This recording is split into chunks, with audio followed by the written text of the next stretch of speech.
नमस्कार, मैं हूं अभिजीत। आप हैं न्यूज़ 4 नेशन पर।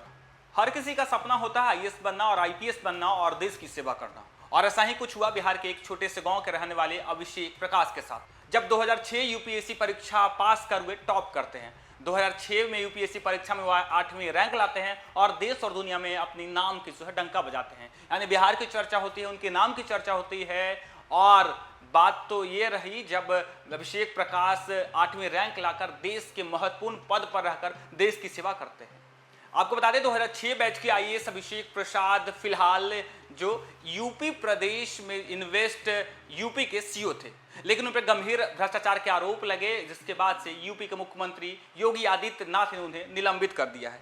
आपको बता दें 2006 बैच के आईएएस अधिकारी अभिषेक प्रकाश को उत्तर प्रदेश सरकार ने निलंबित कर दिया है। वे औद्योगिक विकास विभाग के सचिव और इन्वेस्ट यूपी के सीईओ के पद पर कार्यरत थे।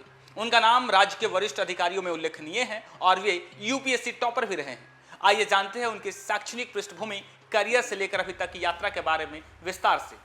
अभिषेक प्रकाश बिहार के रहने वाले हैं, जिनका जन्म 1982 में हुआ था। वे कम उम्र से ही पढ़ाई में अव्वल रहे। 12वीं कक्षा पूरी करने के बाद इंजीनियरिंग की पढ़ाई की। भारत के प्रमुख इंजीनियरिंग संस्थान में से एक आईआईटी रुड़की में 2000 से 2004 तक पढ़ाई की। इंजीनियरिंग की डिग्री हासिल करने के बाद पब्लिक एडमिनिस्ट्रेशन और पब्लिक पॉलिसी में मास्टर डिग्री पूरी की। यूपीएससी सफलता के करियर में 2006 में अभिषेक ने यूपीएससी सिविल सेवा परीक्षा में 8वीं रैंक हासिल की। इस उपलब्धि ने उन्हें टॉपर्स की सूची में शामिल कर दिया। शुरुआत में उन्हें नागालैंड कैडर में नियुक्त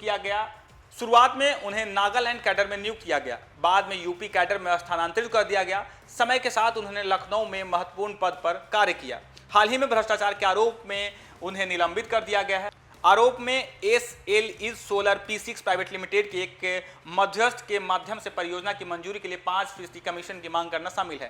कंपनी ने यूपी इन्वेस्ट के तहत लेटर ऑफ कंफर्ट के लिए आवेदन दिया था, लेकिन कमीशन का भुगतान न होने के कारण देरी का सामना करना पड़ा।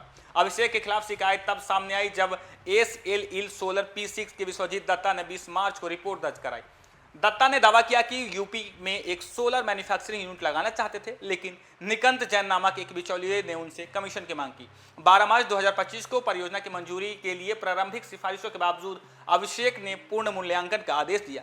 मामला मुख्यमंत्री योगी आदित्यनाथ तक पहुंचा, जिन्होंने जांच के आदेश दिए। जांच में फाइल की समीक्षा और अधिकारियों से पूछताछ के बाद विसंगतियों की पुष्टि हुई। लखनऊ के गोमती नगर थाने में निकांत जैन के खिलाफ FIR दर्ज की गई और उससे गिरफ्तार कर लिया गया। और देखिए किस तरीके से अभिषेक प्रकाश जो है भ्रष्टाचार के उन पर आरोप लगे हैं। यूपी सरकार में कई महत्वपूर्ण पद पर वह डीएम रहे और फिलहाल वो इन्वेस्ट यूपी के सीईओ थे। और जब उन पर गंभीर आरोप लगे, 5% कमीशन के आरोप लगे, तब योगी सरकार को भनक लगे और अब यूपी के मुख्यमंत्री योगी आदित्यनाथ अभिषेक प्रकाश को जो निलंबित कर दिया है, जो कि वरिष्ठ अधिकारियों में उनकी गिनती होती थी। और अब देखिए अभिषेक प्रकाश को यूपी सरकार ने निलंबित कर दिया है।